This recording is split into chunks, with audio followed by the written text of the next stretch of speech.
Yo, what's going on guys, Arekkz here and welcome back to another Monster Hunter Generations video. Yes, that's right, they are finally back. I apologise that there hasn't been a Generations or a Cross video for a while now, but there is a very good reason for that. And that is because what you're looking at right now is the full game. Courtesy of Nintendo, they very kindly sent me Monster Hunter Generations super early so I can kind of start making some progress, start working on some videos for you guys, and I figured what better way to kick it off than to begin a brand new adventure. So, to spare you guys some of the kind of initial slow stuff, I've obviously created my character.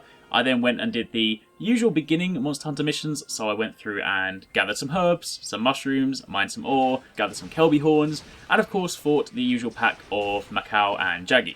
So with that out of the way, what we're then going to do is jump to my very first urgent quest, which is against a Great Macau. Now I'm sure you guys have seen this many times before, but what I'm going to do, of course, because as you guys know, up until now I've been playing Monster Hunter Cross, I am of course starting right from the very beginning, and I'm planning on documenting my journey as best as possible. I'll be doing lots of gameplay videos showing you guys numerous different hunts throughout the story, throughout the online quest as well, and of course we'll then just, gradually work through the game as we go. Of course there will also be the usual tutorials going up on the channel over the coming weeks, talking about all the important stuff you need to know, but I figured for this video we would just kind of do a super quick intro because I'm sure a lot of you guys on the channel are pretty well versed in Monster Hunter, but if you guys are new to Generations, then this is what you need to know. So if you guys do enjoy this video, then a like would be super appreciated, and of course leave a comment down below.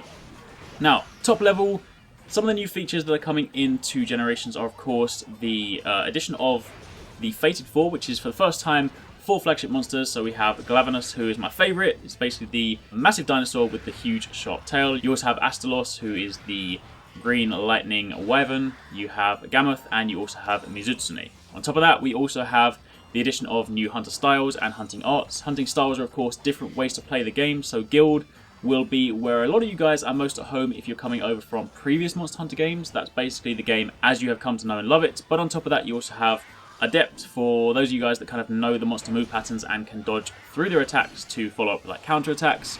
You also have Striker style, which typically has a slightly more simplified moveset but affords you the ability to equip 3 hunting arts, which is something that no other style can do.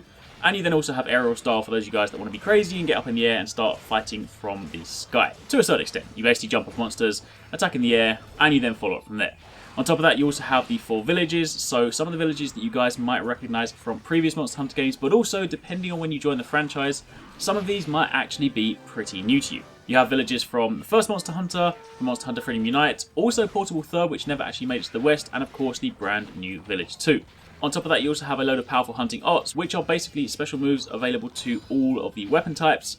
They allow you to do some devastating damage, or in some cases allow you to get out of some pretty sticky situations. And finally, of course, you can play as a Palico, and one of the common mistakes people make, or one of the things people often think when thinking about the Palico mode, is that it's for beginners. Now, while yes, it is a great place to enter the series, if you've never played Monster Hunter before, playing as a Palico is a really good, fun way to enjoy the game. But Palicos, if leveled correctly, can also be just as potent as hunters. So high level gameplay, you can get some really good Palico players. So definitely don't go overlooking that, but regardless, there is loads of new stuff in this game. So if you guys are a fan of the series, then of course you are ready to go. And if you've never played Monster Hunter before and you're looking to pick one up, then this is a great place to get started. Now for my actual gameplay in the background, I'm actually going to be playing through a large chunk of the story using Longsword this time around. I like to try and switch up weapons every single time I try and play the game, so I started my Monster Hunter journey way back with Greatsword and Hammer. I then moved over to Dual Swords. I've also done some stuff with Sword and Shield, Charge Blade, Insect Glaive, a lot of the melee weapons, but one of the weapons I haven't used since probably Monster Hunter Tri, at least like not extensively, is the Longsword. It's a weapon that for a long time I've wanted to jump back in with, but I decided to hold off on Monster Hunter Cross and wait till Generations so I could start with something new. So this is kind of the beginning of my Longsword adventure as well, but either way, that is pretty much it. So, as a super quick intro, that is what Monster Hunter Generations has in store for you. That's what we're going to be doing on this series, and of course, as mentioned, going forward there will be plenty more videos on the channel because there are also lots of new systems in play this time around as well, lots of cool new things to talk about, so plenty of things that you'll see in videos. And of course, if you guys have any questions about anything in particular, you can drop them down below and I will either try and answer them in the comments or I will answer them in video form. Either way, that's pretty much it, so hopefully you guys enjoyed the video. If you did, then a like would be super appreciated, and thanks for watching, take it easy, catch you next time, peace out.